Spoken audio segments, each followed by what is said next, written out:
What is going on, everybody? Welcome back to the Illegal Formation Podcast, episode 24. I'm your host, Scott, and joining me today, we got Dat One Dude, a.k.a. Dan the Eagles fan, and we got Joey, the Cowboys fan.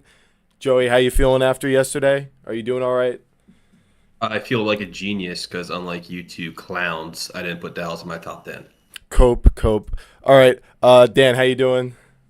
Dude, another day, another dollar, bro. It's Friday, you know what I'm saying? So, we're gonna make this a good episode, you know what I mean? Yeah.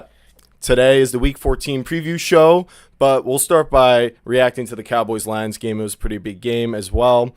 And I'd like to get into that, but it would be wrong if Joey was not the one to lead us off in terms of that. So, Joey, can you take us just through your emotions yesterday as a fan of the team, as you watched it, and your overall thoughts about the game?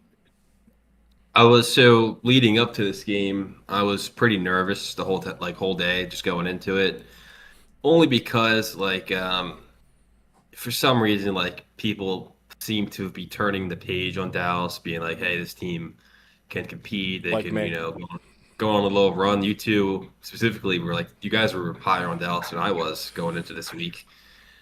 I thought Dallas could win. Obviously, like I'm a fan, I'm going to find a way to think of how they can win the game. But I had a bad feeling all day leading up to this game, and then the game comes around and it was announced that Jadeveon Clowney was a game time inactive. I think Dallas desperately missed him on the edge. He's been pretty much our starting DN. He's taken over on the edge, so he was missed for sure. But really, what it comes down to is like the Lions were able to do whatever they wanted on offense. We couldn't stop the run, and the game started. It was like six or seven straight passes from the Lions. They weren't running the ball. Dallas running a five-man front. They are anticipating you trying to run the ball. They didn't even start that way. They were getting Jahmyr Gibbs in space early, getting the ball in his hands. And he was just breaking ankles, doing what Jahmyr Gibbs does. He is currently tied with Barry Sanders now in touchdowns for running backs under 24. So that's pretty cool. It's amazing. We're watching Barry Sanders right now for the Lions. Jahmyr Gibbs. That's something cool to think about. But yeah, I mean, sloppy game from Dallas. The Lions, you could just tell wanted it more. The Lions knew what the game meant. They had the home field advantage. That was a pretty big impact, I'd say. Yeah. They were ready to go. They were fired up. This was a playoff game, and we saw it happen. Cowboys defense couldn't get timely stops. The special teams was pretty terrible for Dallas. It seemed like every Lions drive started around the 40-yard line. They were around midfield every time. And they're doing this with a 29-year-old tight end receiver, whatever that guy's name is, Kennedy. Yeah, I did not know Wright was out of the game. I'm not gonna lie to you. I did not know they were on their third or fourth tight end. Yeah, and Yeah, but they had this receiver. I think his name is Brett Kennedy. He was their kick returner. He's 29. Apparently, he's been on the Lions since 2019, on and off. Main practice squad guy. He had a pretty big, and they're doing this with a 20 game. Also, Tesla. First of all, I kept calling him Tesla my whole time. Yeah. But yeah, then until the announcer said Tesla, dude, he was more active this game than I really thought. He gets a lot of touchdowns. He has like six. He probably has like 8 receptions all year, and 6 of them are touchdowns. It's kind of funny. Yeah. Down machine. But yeah, I mean, what it comes down to is that Dallas. I mean, I think Schottenheimer coached a soft game. He played to not lose, and I think it was costly. How many times they were in the red zone that he just didn't go for? He took the 3 points when the Lions were scoring touchdowns nonstop on us. I think that kind of got the game away from us. I thought it was really soft. When it was like 4 minutes left in the game to kick that field goal on 4th and 3, I think it was soft before the halftime. We're going to kick a field goal here. And the Lions ended up going right down the field to get the points back. So it was not an impact thing. I mean, for some reason, it's like a mixed bag with him where sometimes he's going to be super aggressive and it's going to pay out. I'm cool with being aggressive. I know, you can, there's a lot of risk with that. If you don't get it, you're giving them wherever you're, but that's sometimes the risk you need to take. That's how you win football games. So I just didn't like how many times we tried. I mean, he's really good, but I don't like the defense isn't good enough. And I just think I just didn't agree with how many times he trotted out Aubrey there when our offense needed touchdowns. So that was disappointing to see. At the end of the day, they scored 30 points. It's usually enough to win football You games, but think you not. think Diggs is gonna be the reason it turns around, or like Clowney, like the reason why it's gonna turn it around? Like, do you think those are the two missing guys to really just make this like a I top don't 10 think defense? I don't think Trayvon Diggs is going to get activated. I don't really want him to be activated. I just want him to ride out the rest of the year on IR and cut him at the end of the season. June 1st cut. I don't think he's going to help you when he comes back. He's been in a locker room issue, I'd say. I mean, he just doesn't give you effort. So I don't know how you could. Jerry Jones will probably put him on the field because he's paying him like $20+ million. So you probably get him on the field, but he's not a guy. I don't want to cut somebody to put him on the team. That's where I'm at with Diggs. He was supposed to come back last week, and it's just been a thing nonstop. Him never coming back. But yeah, I mean, Cowboy CD Lamb got hurt, the concussion. I think that was kind of where the game. I Really was got gonna I was Yeah. gonna bring that point up, but I'll let you finish with that unless you know your point. it's just Dallas had the talent. Obviously, they always have the talent. They just didn't get it done. So that's what it comes down to. Lions won it more, and I respect that from Detroit. I mean, they knew what they were getting themselves into. They knew if they lost this game, their playoff odds were going to drop significantly. Now they're sitting in a much better spot, and Dallas has a up road hill to go to get into the playoffs. It's just not going to happen. The season's over.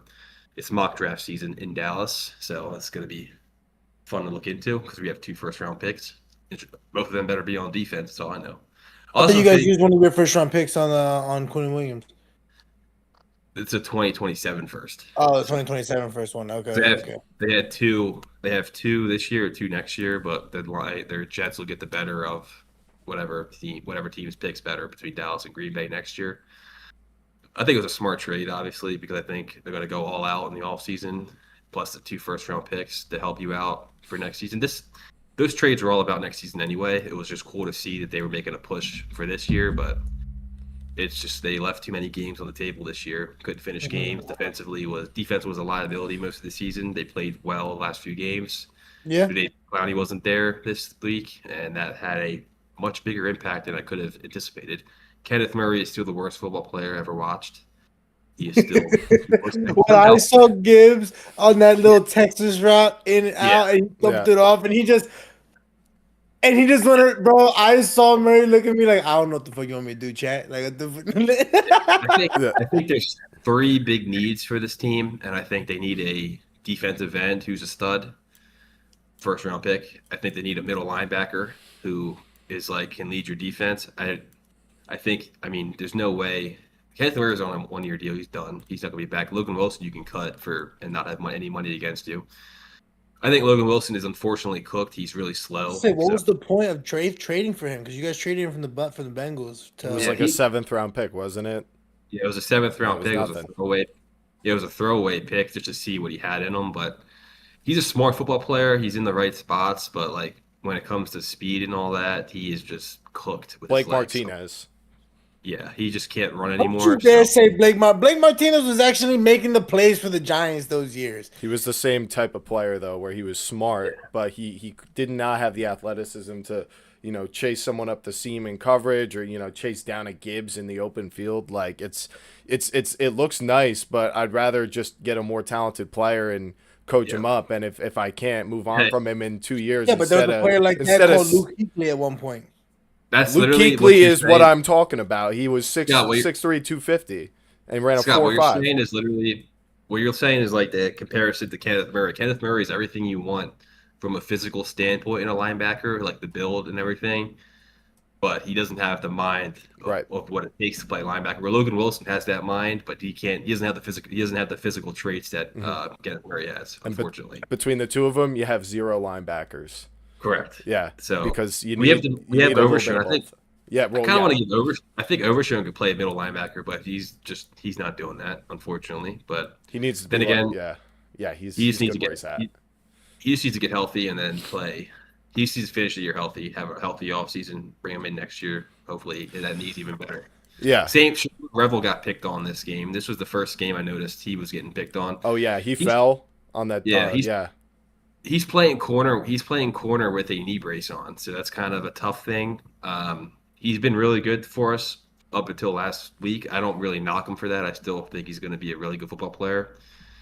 Like he's another guy. Him and Overshown are just two guys I pray make it to the end of the season healthy. I don't want to see anything happen to them with their knees. I want to have a healthy offseason. I want those guys to be core building blocks for next year, and I want to see what Dallas does in the offseason to make this team better. Really, I think the offense is good. I think you got to keep Pickens, obviously. He's going to get franchise tagged. But other than that, you got to make some serious changes on defense. I would want to fire Matt Eberflus. I don't want to see him back. I don't like the zone defense. The Cowboys don't have the players for that. So you guys are a very big man. I'm gonna jump the ball, blitz. Yeah, it's evident we don't have the defensive players for that, but for some reason we're doing that, and I think it's just a lot. It's been a big struggle. It's hard to watch. It was hard to watch at the beginning of the year. It got better because of Quinn and Williams and all that, but at the end of the day, like Siobhan Rebels is a man corner. He's a press man corner, and we're trying to run zone. It's just not playing to your player's strengths, and that's just an issue to me. The problem is if you fire Eberflus, you're going to be on your fourth DC in 4 years, so there's no continuity at all on defense. Welcome to the Eagles. And for some reason, like for the Cowboys front office, these defensive coaches have a say in who they draft. So we have a mixed bag of players that were handpicked by these defensive coordinators. I think if you're an offensive coach, the defensive coordinator should have a say in the defensive players that get drafted to the. But not if these guys. But not if you're gonna let the guy go the next freaking year. Yeah, like not, but also not. That's on the GM. He should kind of know in the back of his head, oh, you want to get this guy? Okay. But if he knows in the back, I don't want to hear what you got to say about your GM and your head coach duo. It's pretty terrible. I'm saying he should get fired. I'm saying Joe Shane should be gone. That's what I've been saying. I'm over it, but that's what I get. Like to your point, Scotty. Like the whole thing is like, if you think that you're not going to have this guy, it's like you don't hire this guy to be like, I'm going to have him for 1 year. It's like, no, you want to believe in the system. You want to feel like he's good. The only reason why he's going give him a chance is because exactly you're going to give him a chance. So it's like, that's more of the GM standpoint of like, I'm going to get rid of this guy, or the owner's standpoint, I'm going to get rid of this guy, rather than let's invest in this guy for 2-3 years, get him the people he needs. It's not working. Scratch that. What's next? Yeah, I would say the worst thing you could do is be in between those decisions, have a guy, but not listen to him, and then you're just going to fail no matter what. So, I mean, that's the only reason I said that. Even if you have a guy, though, you got to know as a GM, like, does this guy have an eye for talent or not? Because, Dan Quinn had a say in the draft, and a lot of his guys didn't work out. Like, Mozzie Smith was a Dan Quinn pick. It was terrible. He didn't love football. Like that's just an example. Like you can't really trust just because you have a coach doesn't mean they know that what they're looking for talent wise. And I think you could even reflects talking about Dan Quinn with the Commanders. Yeah. A lot of his picks have sucked. They've had a lot of draft picks and since he's been there, and a lot of them sucked. And then they've only really done good in the offense, if I'm gonna be honest. And that's Cliff Kingsbury. And I'm surprised that Cliff Kingsbury isn't really involved in this head coaching searches. I don't know how he's not really getting a look.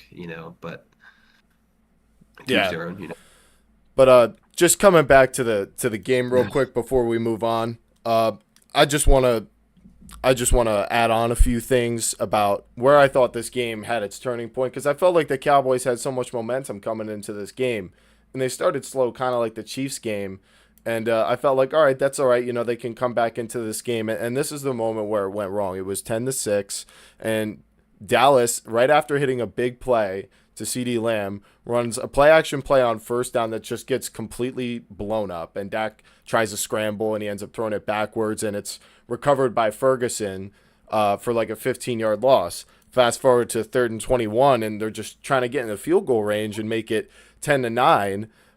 And Dak checks it down to Ferguson, and it gets punched out by Jack Campbell. And this was something I noticed all night about this Lions defense, was how much they rallied to the ball. And I thought it was like, okay, you fumbled, like you could still be in this game. The Lions turned it into 6 with the Montgomery touchdown, and then Dallas just gets the field goal at the end, and then Detroit makes it up. They trade field goals at the end of the half, and then that, of course, the first play where Dak throws a slant to Pickens, and the coverage is good, and the linebacker's there to make the interception. Pickens needs to catch that ball though.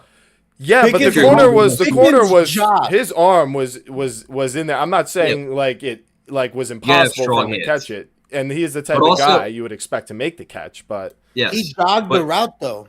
Yeah, Pickens was jogging a lot. It felt like Detroit knew exactly what Dallas wanted to do on offense, and it became even more evident when CeeDee Lamb left the game. They became a lot easier to guard, looked a lot like last year, because like last year just had to take CeeDee out of the game. and then Dallas's offense can't do much.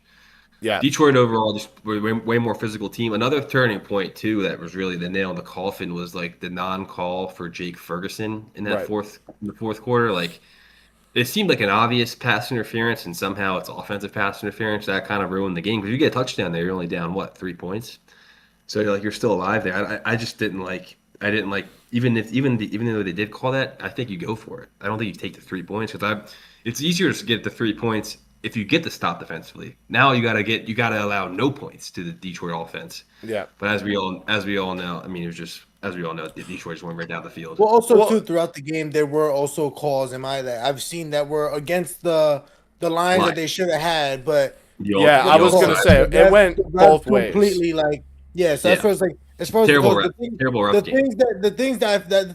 one thing that I feel like that stymied the Cowboys personally was the CD injury. If I'm gonna be just straight up honest, when that whole injury happened, the whole energy, George Pickens stopped smiling. Bro was not about it. Bro started jogging routes. He had that easy I've seen him catch way more difficult catches for less.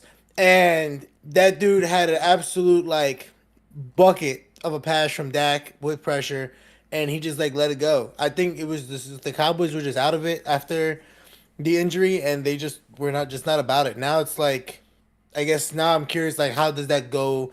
Because CD's going to be out for a couple weeks. I'm sorry. This dude he has 10 days, so he could be back. But this dude hit the Spock, though, after getting his concussion. And I saw that when they hit with Tua, and that dude is, we question every single day why this man is still in the league. So it's I'm not saying that he's on that grade of type of thing, but as far as 10 days, you're going to have you're not going to have CD for a week at least, probably. Yeah, we had that also to add on to the ref thing. We had a bad the safety thing was interesting. I don't know how you guys felt about that. The non-safety. It was the ball was out of the end zone, so yeah. I noticed it right away. As first replay. This is why I asked the question is because they said it's immediately when you touch the quarterback. A sack has never been initiated by immediately when you touch the quarterback. That is because of the fact that when Mahomes gets tackled and he's having to run and scramble, they don't call the whistle immediately when that happens. If you go down from the sack, the instant you're touched is where the ball is placed. You don't lose progress for getting sacked. You're right, backwards. But Dak wasn't just falling immediately when he got sacked. He was still running and spinning off of the lineman. That's what I'm getting at. He went down. He was not going down. He literally grabbed the ball and he was wrapping himself up, trying to fight himself to get out of that. I think that's very subjective, though. It gets to that point. That's why it's that rule that you don't lose progress for getting sacked and just trying, to carry yourself to the ground. I would definitely not argue on the 1 yard line that he was let me, because he knew the ball. I would assume he knows if I'm about to get sacked. Where he's at. I fully agree get the ball out and go down. That's just how you do it, and I think that's what he was thinking. I think to add on to that, though, analytics say you rather take the safety there than have to punt on your 1 yard line because then score. Yeah, because then you're putting the ball on the 50, whatever, and then that's what happened. They score a touchdown. So instead of giving up 2 points, you gave up 7 points, and that's just a bigger hole. But the whole thing is with Dallas is they were moving the ball. They had 417 yards and 30 points, and they lost. It's pretty impressive. Yeah. They dominated all. That just paints the picture of how bad the defense was last night, and they couldn't get any stops. They just had no answers for Detroit. All right. That's enough Cowboys and Lions. Very disappointing. Sorry, Joey. But maybe after a great offseason, you guys can finally put it together. Let's move on to Darren's team. What's up? I want that Tennessee corner, McCoy. I want him in Dallas. We'll keep an eye on him in the offseason for draft content. And I wonder what the Eagles are going to need in the offseason of this year's draft, because they look pretty rough on offense right now, and they're going to take on the Chargers, who are going through the same thing, but both teams are 8-4. And in this one, the Eagles are 3-point favorites, and there's a 40.5 point over/under. Now, Dan, this is your team, and like I said with Joey and reacting to that Cowboys game, I have some thoughts, but I kind of just want you to take this off before I give my pick. I think we're going to see a lot from the defense. We're going to see a defense who has given up a lot in these last 2 weeks. I believe, if I'm correct, Carter will not be playing this game. So It's tough to say. It's Monday night. Yeah, it's Monday night. Jalen Carter was already announced as out. Yeah, he's already announced as out. Yeah, okay. He had the shoulder surgery thing. Yeah, so he's not going to be playing this game. I'm expecting Ojomo and Davis and Nate Robinson to get a lot of action. I'm hoping with the injuries to their O-line, Nate Robinson may be able to develop like another Milton Williams back then from like actually being able to get exposure in a game. Is that the Stanford guy? That is a Stanford guy. No, that's a Nebraska guy. What's up with the Stanford D on your third round pick? Or fourth? Are you talking about the D tackle, the white guy? Yeah, that's Nate Robinson. That's Nate Robinson. Let me look it up. He might be Stanford. I thought he was Nebraska, but because I know it's a red letter. But back to what I was saying. As far as the team itself, like Nate Robinson's a basketball player. Let's move on from Nate Robinson. Okay, all I know is his last name is Robinson. They say it was like a JJ Watt comparison, whatever the case is. But look it up, Jeff. Let me know. But what I'm looking for from that Chargers game is because that Ty Robinson. Thank you, brother. That defense on the Chargers is gonna want to pressure Hurts tremendously, and I guess for me now it's Hurts went on media explaining.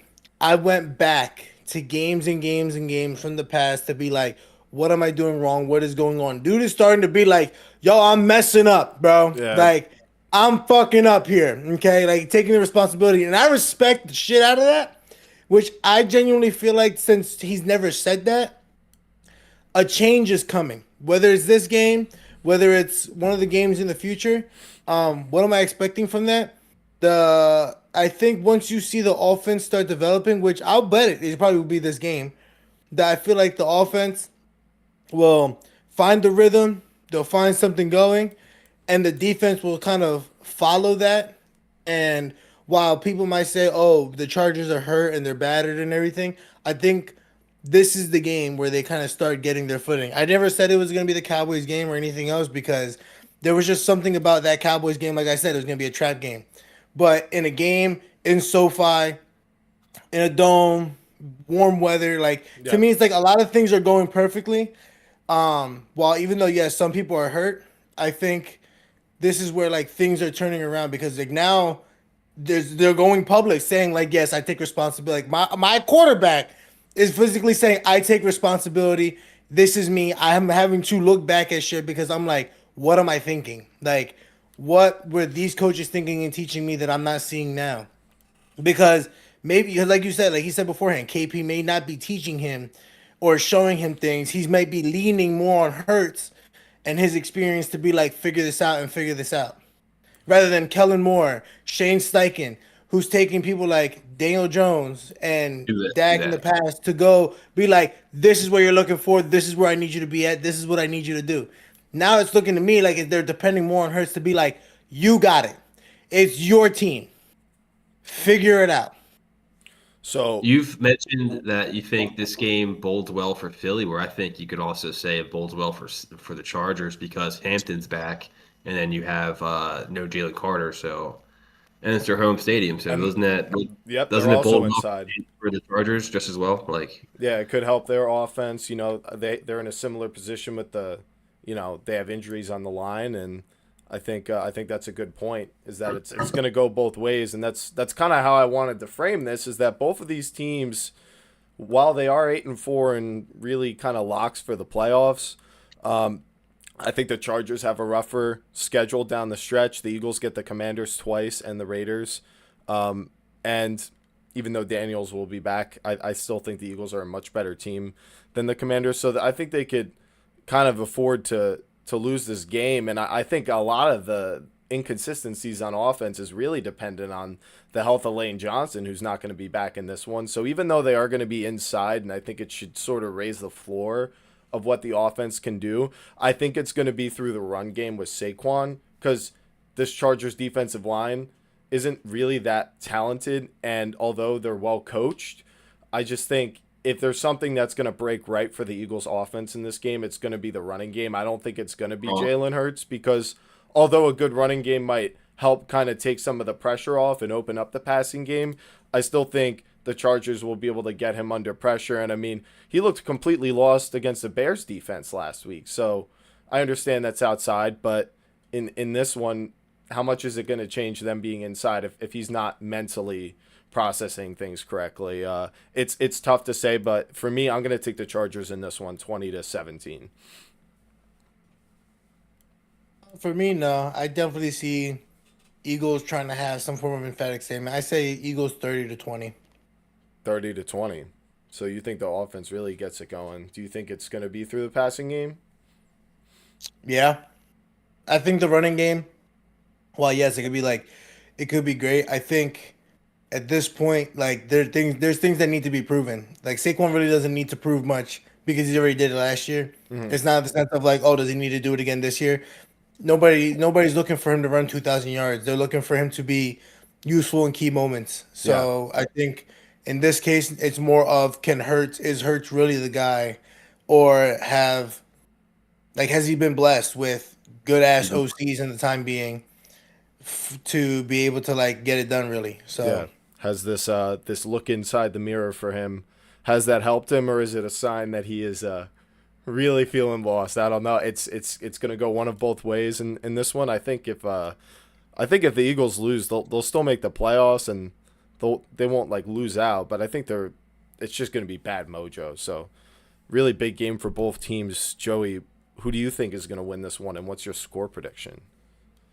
I think no Jalen Carter is going to be a major impact on this game because he's your best defensive lineman. And then, as we noted before, Hampton's back this week, so I think. Plus, we have Vidal, who's been dominant all season. He's been an every other week guy, but he's been pretty good. So I think they're going to be able to get together. I think they're going to be able to put together like a good 1-2 duo there. They have all the pass options they have there that have been cooking this season. I think give me the Chargers 31-20. I don't quite believe that the Eagles are back. I think you mentioned the Eagles are kind of a lock for the playoffs. I think they could still lose a lot of games just because of how poorly they've played. So, yeah, give me the Chargers 31-20. All right, that's definitely one we're gonna have to keep an eye on for next week or for the reaction show. But let's move on to another huge game, and this one is a divisional matchup, and that is between the Colts and the Jaguars. In this one, the Colts are 1.5-point favorites, and there's an over/under of 47.5. But I have to mention that the Jaguars have not lost at home versus the Colts in over a decade, since 2014, back in the Andrew Luck days. And it feels like the Colts are struggling much more this past month. As teams hone in on Daniel Jones and this injury, they are 1-3.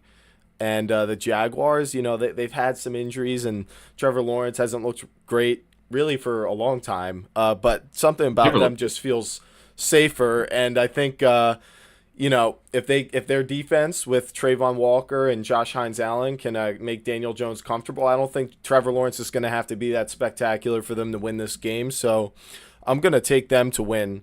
The Jaguars 24-20. Joey, you've kind of rode this AFC South division all this kind of middle portion of the season. So do you think the Colts and Daniel Jones can find the rhythm and snap their 2-game losing streak as well as their 11-year losing streak in Jacksonville?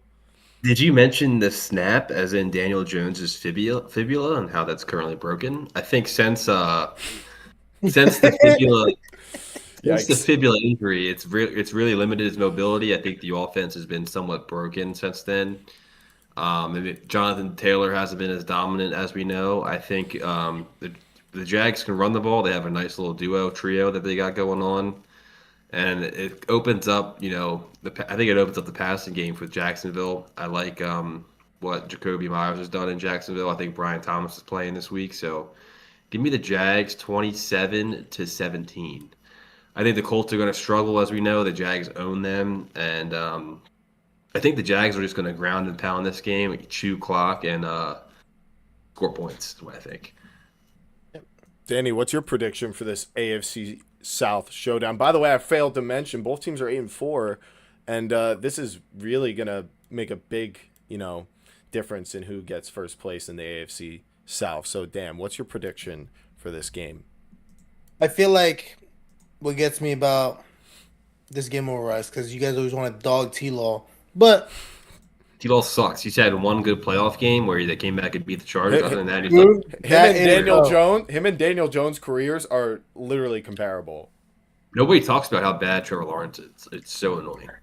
And I think it's because of the fact that he didn't start losing until he came to the NFL, bro. So that's kind of where, for me, I look at this game as in T-Law's gonna have to start dicing things up. I look at this as like not just as a defensive shutdown that the Jags come up and absolutely like body the Colts, but I do see like the weapons from the Jags being used sporadically throughout the game. So give me the Jags. Hate to, match everybody here, but yep. I'm going 35-24. 35-24. So the Colts defense really falling apart as well to this. Well, they have no Sauce Gardner this week, so that's not a thing. Well, they really haven't had him much like the whole season, but yeah, you're right.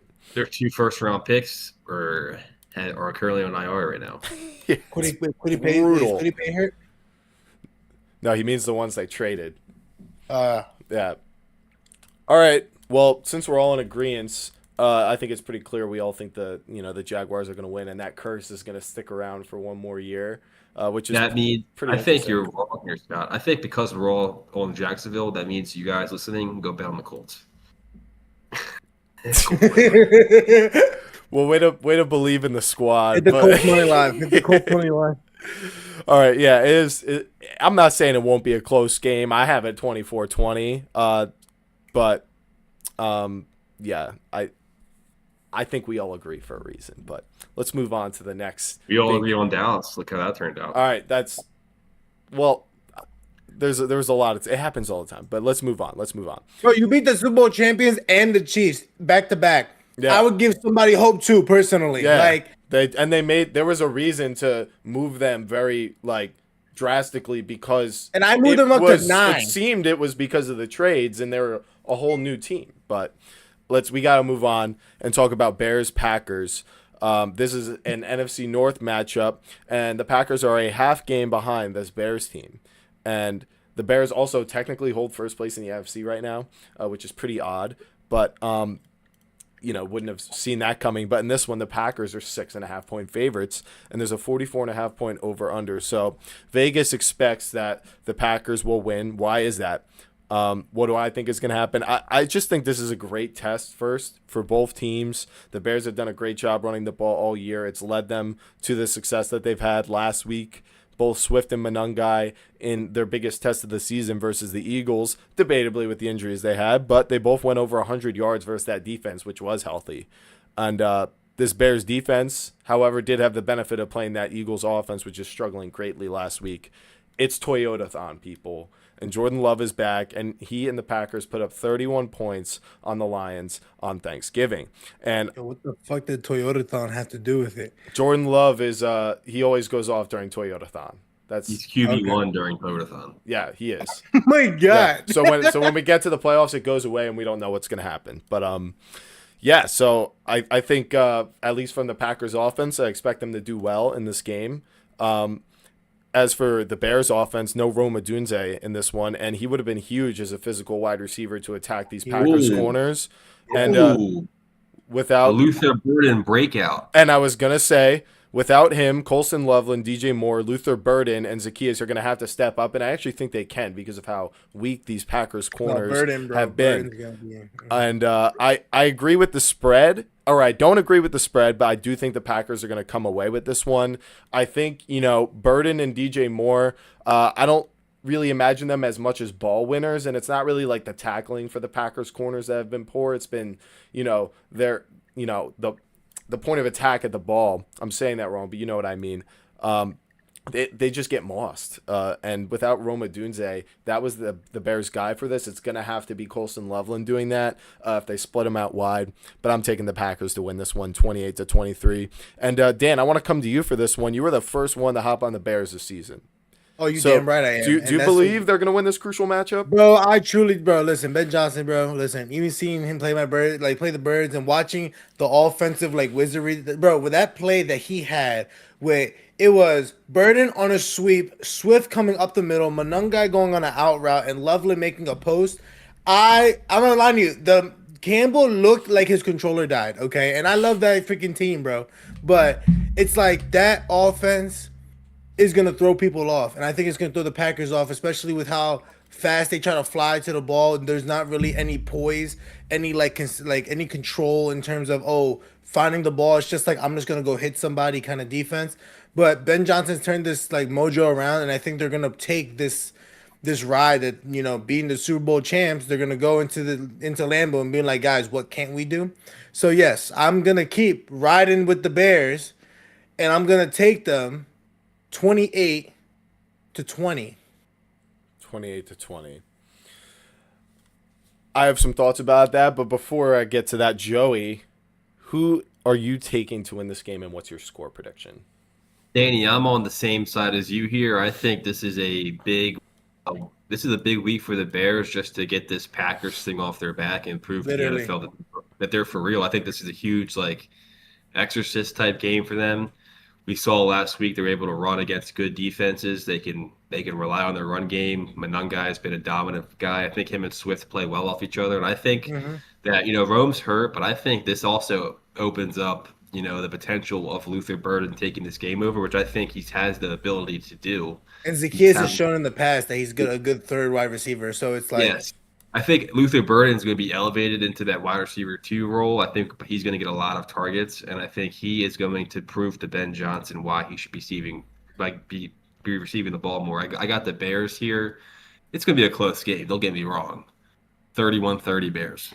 It's kind of crazy how the Bears acquired 3 Philly studs, and now they're suddenly they're balling. Being Bayard out of Philly, born and raised there, Swift, born and raised there, and Zacchaeus. They also got my guy, Nashawn Wright, who famously compared himself to Richard Sherman after the draft. And he's been down. He's been a dog this year. It took 5 years for him, but he finally broke out. So good for him. He's a boomer bust corner, and I wish him nothing but success. Yes. I just want to shout out in the chat. We got V Amplifieds talking about the Bears, and Ron Winarski, I hope I said that right, 35-10 Bears. He thinks they're going to win, so he's on your guys' side. And Amplifieds said the ghost of Aaron Rodgers owns the Bears. So we have a bit of a divide in the chat. And to your guys' points, mostly Dan's about Ben Johnson, I do think he is key in this game, and so is Caleb Williams. Caleb Williams' ability to handle the pass rush that he receives, because I think you made a good point, Dan, about Ben Johnson's run game, the misdirection, and how this Packers defense seems to fly around the ball. But I wonder how much of their experience in the past versus the Lions and Ben Johnson and, the Lions again this season and whatever remnants are still remaining there. I wonder how much of that experience is going to help them be prepared and ready to fly to the ball in this game. But I do think Ben Johnson will have some new tricks, so we'll just see with that. But when it comes to Caleb Williams, his ability to avoid sacks has been huge this year. I think if he can avoid 3 sacks and extend plays and maybe even just scramble for a first down or maybe even turn it into a touchdown, that's going to be the reason the Bears win this game. It's not just going to come through the run game like it did last week. Caleb Williams is going to have to show up in this one. It's going to be Luther Burden. Well, and who he makes the play to downfield, it could be Luther Burden, DJ Moore. I'm telling you right now, it's not. It could be. It's going to be Luther Burden. Okay. Make sure you guys bet on his prop. Take the over. All right. Yeah, I do think there's good odds there because they probably haven't caught up yet with the Romo Dunze injury. But I guess we'll move on to the next game. That was a good one right there. But this one is also going to be very critical for the playoffs, and that's Texans at Chiefs. This one's the Sunday night game, and the Chiefs are 3.5-point favorites, and there's a 41.5-point over/under. So this is a absolutely humongous game. The Texans 7-5, the Chiefs are 6-6. Here's the remaining schedules for both teams who are trying to make the AFC playoffs. Chiefs, they have the Texans this week, then the Chargers, Titans, Broncos, and Raiders. So they should have 2 wins in there with the Titans and Raiders, but they need to go at least 2-1 versus the Texans, Chargers, and Broncos, and really 3-0 across that stretch. If they really want to control their destiny, the Texans are 7-5. After the Chiefs, they got the Cardinals, Raiders, Chargers, and Colts. So similar situation. I'd say the Chiefs is slightly more difficult, but it's a very similar position. But they're only a game behind in their own division, the AFC South. The Colts and the Jaguars, they both play this week, so one of them are going to lose. And they've got a much clearer path to the playoffs than this Chiefs team. I've harped on this Chiefs team all year about them, about how I expect them to show up when it counts. Well, it all starts and ends here at this point.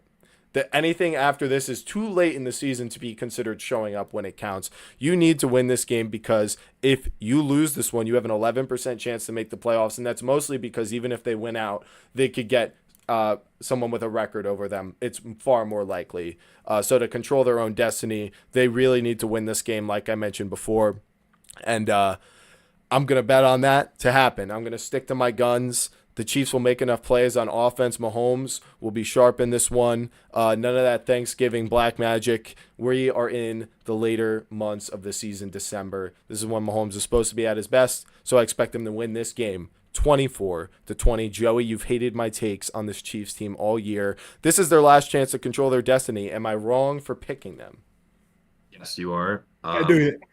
I think the Chiefs have showed you all year who they actually are. You have a lot of hopium in you where you like to rely on your past data to make your projections for these teams. And I think it's haunted you more than it's helped you this season. They've made it tough. The Texans have the number one defense in football, and you're going to tell me that the Chiefs, who just lost to this Cowboys team on Thanksgiving, is going to be able to beat them? You're wrong. Give me the Texans 20-16. It's going to be a defensive game for them. They're going to do just enough on offense to win this game, and the Chiefs season, I will officially pronounce, is dead. Dan, what's your prediction? I will say, regardless who freaking wins this game, if the Chiefs win, the Texans are just out of the playoffs. The Chiefs are still not going to make the playoffs. This is a playoff game. This is the same version. This is the AFC version of that Cowboys Lions game. You're right, and it very much is. And whoever loses this one is probably not making the playoffs. The Texans at 7-7 theoretically have a chance, but I just think there's too many teams in the wild card of the AFC who have, an advantage record through records or conference play. So very, very huge game for both of these teams. Joey, you said 20-16. Dan, 1 second. I'll get right back to you. But I just thought it was interesting how we both think the Texans will score the same amount of points. And I said, I think the Chiefs will make enough plays. You're kind of betting that those won't happen in this game against this number one Texans defense. So I'll be closely following how many plays he extends so we can see who ended up envisioning this one. Scott, you've been wrong all year, so I don't really expect that to change. I was wrong like a couple times. It wasn't all year. Anytime. But Dan, you were wrong on Thursday, so we'll see what happens. I was wrong. A lot of us guys, were wrong. If you guys are watching this, listen to what Scott says and just fade everything. I won't mention I'm the only one tracking my picks. All right, so if we want to find out. The only game that we agreed on so far has been this Jags game. That's telling me I'm taking the Colts this week. I'm taking the Bears this week. I'm taking the Texans. Who else am I taking? Scott, let me know. We'll find out. We'll find out. Hey, I'm just saying I'm in a precarious situation. I'm sticking to my guns, and you got to respect it. I'll say I'm wrong if it happens, but this is the game. So it hinges on this as of now. Dan, and I think in this game, what I think people don't realize is that this game, right, just like how Joey mentioned beforehand with that Dallas-Detroit game, there was a lot of beef with this Chiefs and Houston games, i.e. losing Tank Dell, going through a bunch of like BS ref calls, going and getting taken out of the playoffs beforehand by the Chiefs. Now that they've stacked this defense, and I think they're here to make a statement. I believe they're here to ball out and absolutely let them know that. And now they have Higgins, and that dude is a baller. And the burden. Literally. So what I'm looking at, guys, and listen, I'll be the first one to say it. The Chiefs are gonna get mollywopped, and I'm going 30-10. 30-10. I like it. I don't think the Chiefs are going to be able to do anything on offense. I really don't. I genuinely don't. I'm not going to lie to you. Like, I think it's going to – Mahomes going to extend the play for sure. Fantastic, whatever. I don't think so. His O-line's bad, and we're looking at a dominant Texans D-line. They're going to kill him. They did not lose because of their offense last week. That's for sure. The Cowboys – the Texans defense is a lot better than the Cowboys. a lot. Yeah, better. I think it is a lot better. I just think it's going to be kind of similar to these Colts and Broncos games where it floats Bryce is around going to those. get clamped. All right. Like what? Who's your X factor for this Chiefs game? Like how are they going to win? Why? I mean, why are you saying Rice is going to get clamped though when he's really just a guy that gets schemed open for the most part? It's really D'Amico Ryans versus Andy Reid when it comes to whether or not he gets clamped. I would say. You know who the Texans have on at DB? Do you know? Derek Stingley. And what is Derek Stingley? Well, he plays on the outside, and Rice is mostly in the slot. But Stingley's a top 3 corner. The Texans have 2 All-Pro corners. Kamari Lassiter. Both boundary corners, are they not? They are, but we're going to see what happens. I just trust that D'Amico Ryans. Their defense has kept them in every game this year. They've barely lost the games that they have lost. CJ Stroud is back, as we all know. So 100%. And Woody Marks has been coming on for the Texans. He's been good. I'm just hoping that Nico Collins, gets more active in this game, bro, because in reality, he's been killing me slowly. If the Texans win, Woody Marks has at least 75 rushing yards. It's my prediction. That's my little. They're going to win, so make sure you bet Woody Marks 75 yards. We agree. All right. At least if that's what ends up happening. Let's move on to a game that certainly won't ruffle any feathers, and that's Steelers at Ravens. In this one, the Ravens are 6-point favorites, and both teams were just hideous last week. The Steelers couldn't stop James Cook, and they couldn't move the ball on the offense. The Ravens turned it over 5 times versus the Bengals with their first week with Joe Burrow back this season. And the Ravens are favored in this one. They're home. And usually when these teams split, it's because Pittsburgh wins when they're at home. But it's so tough. It looks like the Steelers might struggle to stop Derrick Henry on the surface because of what you saw from James Cook last week. But the way the Bills and the Ravens run the ball and the running backs themselves are so different, where Cook is like this guy who operates in space and is kind of hard to tackle and quick. And Henry is just a guy who's supposed to, break through and probably like a, well opened up hole and, run through that gap and expose that and break away for the touchdown. And I think the Steelers are a bit more physical and they won't kind of, miss those tackles against Henry. They'll be there quick. And Henry doesn't get through the holes quick. It's when he bursts through. And I think there's a good chance they could bottle him up, and he has less than 50 rushing yards in this game. That's if, the Ravens offense looks like it did last week, because outside of the one run he had last week versus the Bengals, they didn't really do much either. So in this one, normally I would pick the Ravens in this spot, but I actually think the Steelers might sweep the Ravens this year and kind of pull away with the division. We'll see about that, when we get around to when the Steelers are home. But I'm going to take the Steelers to win this one 17-16 in an ugly AFC North showdown. Really kind of a battle for first place over the next couple weeks. Dan, you stood with me when I hyped up this Ravens team. Am I wrong for jumping ship here? I mean, no, they even went and decided to post about what's going on with the Steelers right now, and how DK's been having a hard time trying to get open on his routes. A lot of the offensive weapons themselves are having struggles. The only one that's really active right now is Jalen Warren and Freiermuth sometimes. So, no, I think the Ravens right now, even though I think Lamar has been in and out of practice. He's been having some lingering injury going on. Well, of course, that's something we should consider. The Ravens always, I'm going with just history, kind of facts in the sense where these rivalry teams, especially in the North, in the AFC North, they always do this. So Ravens are playing at home. I'm gonna take the Ravens, just from that aspect. But also I think the Steelers need to find their mojo again, and it's not right now. They just got rid of Slay, and then Slay went to the Bills, and now everybody. The whole team's kind of messed up right now. And then I saw Cam Hayward. He went through this whole thing where I believe he got spat on or something like that. That he had a huge issue with Josh Allen beforehand. No. But I'm saying Cam Hayward also got into an argument with Josh Allen, and that's what it was. He kicked him in the gut. That's there right. we go. He kicked him in the gut, and he was just like, "Hey, yo, what the heck was that for?" And then, so I think to me, there's a lot more emotion right now in the Steelers. And, usually when you have a lot of emotion in the locker room, it could cause problems. And I think this is going to be a problem for them coming into this Ravens field. Joey, what's your predict? Wait, I'm sorry, Dan. Give a score I prediction. didn't get the score. Yeah, my fault about that. Yeah. But well, I think they're gonna win. I think it's gonna be a tough one. I'm going 17-14 Okay. Ravens. So you also see the defensive showdown. Yep. Joey, what's your prediction for the Steelers going to Baltimore? I 100% agree. Defensive game. I think these are two teams that don't want to win, so none of them are going to try to win this game. I think this is going to be like, oh, we won the game. Like it's going to be one of those type of games. And I got the Steelers winning it just because I don't think the Ravens have played good football at all this year. Give me the Steelers 9-6. 9-6.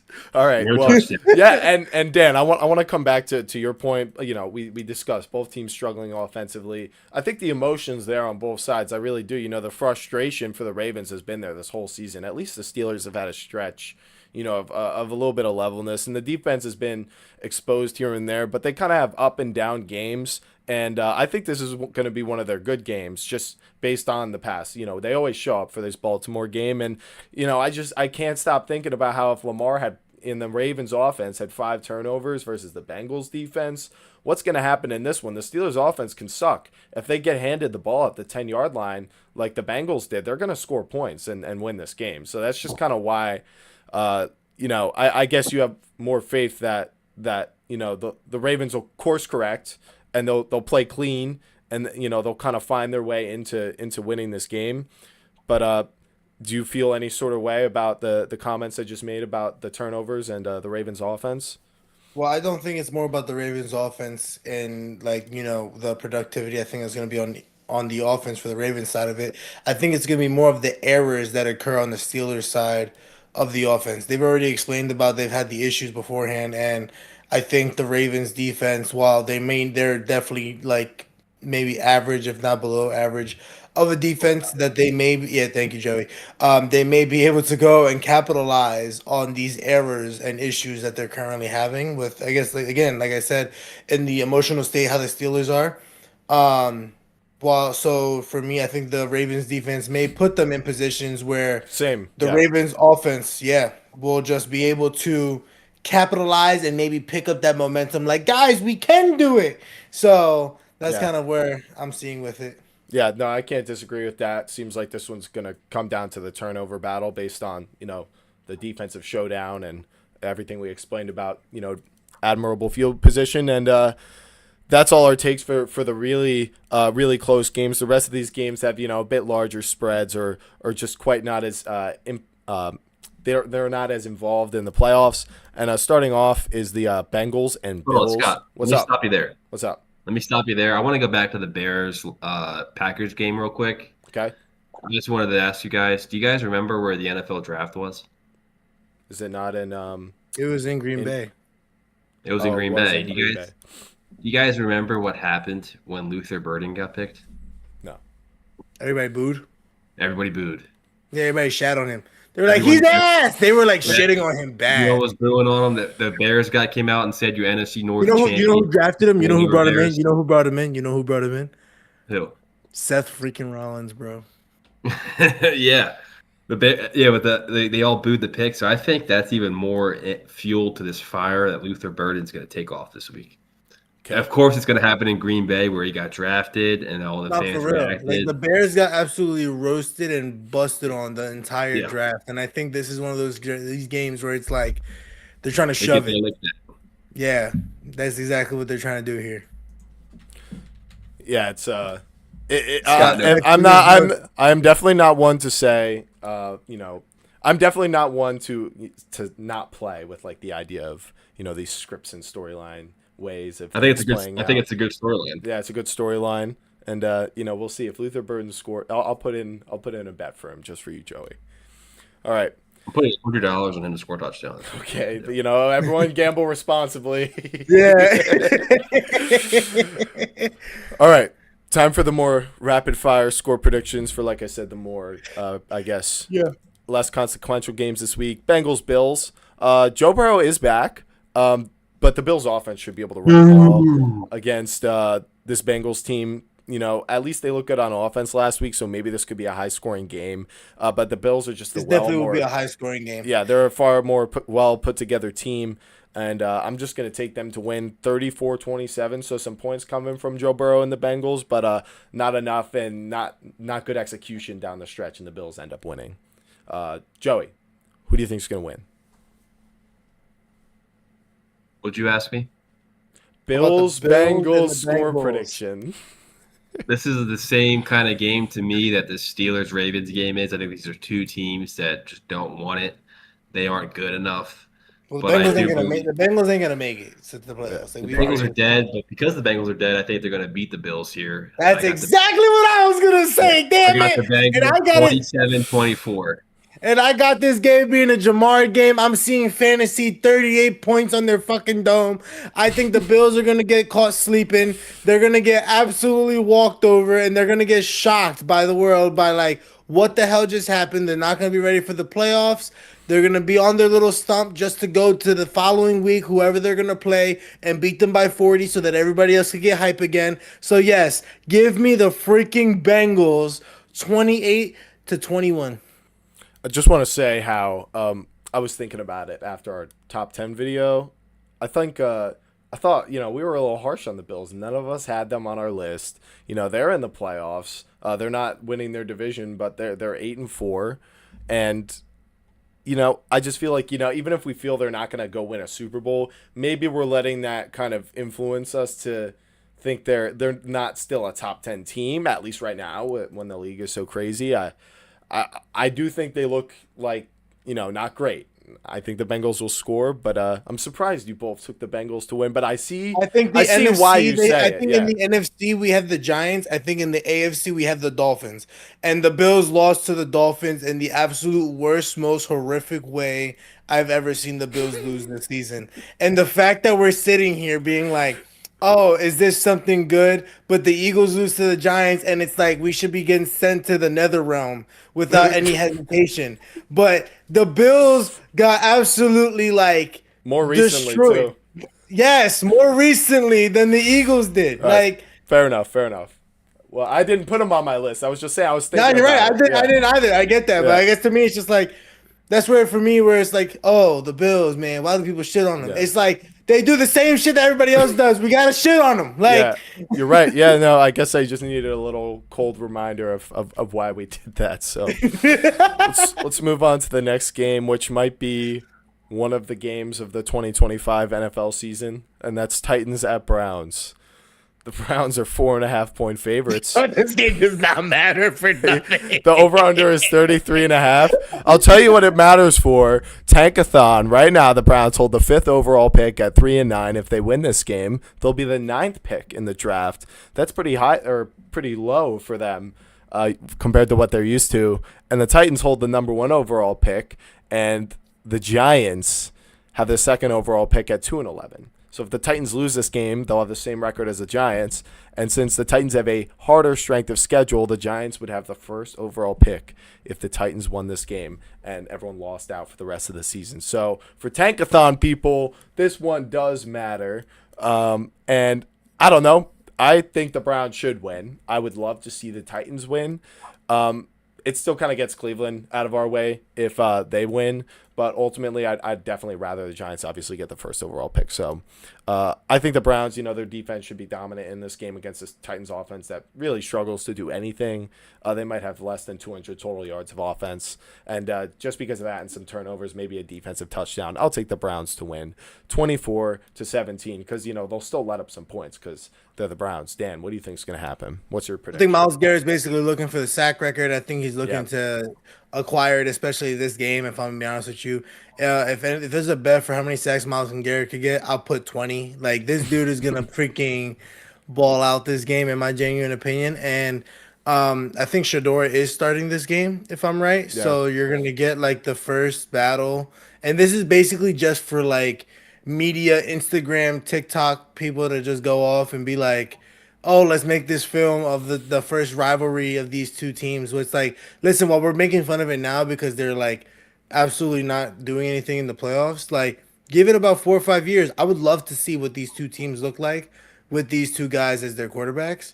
But as far as this game goes, yeah, my gosh, I don't see the Titans really like doing much against this freaking Browns defense. Like, I'm not Yeah. gonna lie to you, I wouldn't be shocked if it was like, I don't freaking know, like 20-0. Yeah, it could be. Yeah, totally. Yeah. And that's just my like genuine honest opinion. But as far as the Titans go, that first overall pick, if it's not that wide receiver from freaking Ohio State, bro, I don't know what we're doing at this point. Like, Carnell I Tate. can't remember. Is that what his name is? I don't know that. I know You might I be know thinking of Jeremiah Smith. I think he's next year. Jeremiah Smith. That's his name. He's Yeah, the yeah, yeah. following year. Trade your dynasty picks. Anyway, Joey, who do you think is going to win this game? And what's your score prediction? Is it Giants Browns game we're This talking is about? Titans No, Browns. this is Titans. You gotta Browns. lock in, Joey. Titans Browns. Truly, I don't care. Yeah. I don't even care. Yeah, we're flying through these, so if you just want to shoot out a score prediction, that's fine by me. I give you the Browns 3-0. Okay, I respect it. You heard it here first, everyone. Take the under in this game, under 3.5. It's possible. Or you could go even further and go under 2.5. Safety, and that's it. That'd be crazy. Let's move on to another game that's very comparable to this one. You guys ready for the showdown of Dolphins at Jets? The Dolphins are 2.5-point favorites, and there's an over-under of 41.5. This is like the Super Bowl for all of these teams. They're like, Yeah, they're like, let's go. Let's go, bro. AFC East showdown. Yeah, I think the Dolphins should win this one. Aaron Glenn, it feels like the Jets are playing better now, and Tyrod's like got a decent floor, but the Dolphins have won 3 straight. It's been a little Mickey Mouse, but they haven't looked good doing it, so they can lose this game. I'll take the Jets to cover, but give me the Dolphins to win 26-24. Dan, what's your score prediction? The Dolphins need to come out with this because McDaniels has got his job on the line. Tua is trying to figure out if he's still the starter, and I think he's still figuring out if he's still playing football. But give me the Dolphins 10-3. 10-3. We're getting pretty crazy with these score predictions, guys. I mean, the reason why I'm saying that is because if you, in reality, right, this is the game where it's just like you're gonna test everything. Yeah. And I think they're not here to just be like, oh, let's win. It's gonna be like let's try to be for real here and like let's just ball out. Like, what do we have? And I don't think these two teams are gonna want to let shit up with each other. So it's gonna be like I just genuinely feel like it's gonna be a boring game. Yeah. It's gonna be yeah. It'll probably be boring, but you never know. You really don't. I don't know. I get sometimes the defenses are the ones that fold, but even though the offenses for both these teams have issues. Joey, score prediction for the Dolphins and the Jets. I think we got a Jets culture win coming in here. Another 2 in a row. 2 in a row for the Jets. Give me the Jets 13-7. Wow, you guys are really hating on Tua and this offense, and yeah, I think he's been really out bad. here the rest of these games. Yeah, we got 3 left, so let's fly through them. Commanders at Vikings. Commanders 2.5-point favorites, 42.5. I think the Commanders are going to win 24-20 just because Jaden Daniels is back. 9 is returning in this one, and I don't think that's, even though the Commanders' defense stinks, it's just not going to be enough. So they muster 20 points, but they fall to the Commanders 24-20. Dan, score prediction. If I see another 9 emote, I swear to gosh, I'm gonna crash out on the freaking Vikings. I swear to gosh, that shit pisses me off. But speaking of that, give me the Commanders. I'm going 21-10. There was hatred in your voice there. Joey, what's your score prediction? Commanders 30-17. 30-17. Okay. Now we got Broncos Raiders. Broncos are 7.5-point favorites, and there's a 40.5-point over under. Last time we saw these teams play, yeah, it was a Thursday night game, and it was the worst football game I saw in a long time, if not ever. I don't think that's going to repeat. I think both teams are going to have some adjustments that pan out. I think the Broncos are going to win, very obviously, but I don't think they're going to cover because they just don't do that. So give me them to win 24-17. Dan, who's gonna win, and what's your score prediction? I'm calling this as a Broncos trap game. Give me the Raiders coming out and shocking them. 24-21. Because I took the Broncos over the Patriots, I see in our debate on Tuesday or Wednesday. Joey, what's your score prediction for Broncos Raiders? Broncos 56, Raiders 0. The total opposite direction. All right, guys, last one right here. We got Rams at Cardinals. And the Rams are 7.5-point favorites, 47.5. Cardinals are like announcing that they're like done with Kyler. I think their season is just going to get worse and worse. I think the Rams. Bro, Harrison's out. Harrison? Marvin Harrison? Marvin Harrison, he's done. He's out for the game. Michael Wilson breakout again. Yeah, Michael Wilson again. For 200 yards. Nonetheless, even if he scores 3 touchdowns in the fourth quarter, I'm taking the Rams to win 34-23 in this one. Dan, what's your score prediction? Oh, Rams easily. I'm going 30-20. 30-20. Joey, score prediction: Rams Cardinals.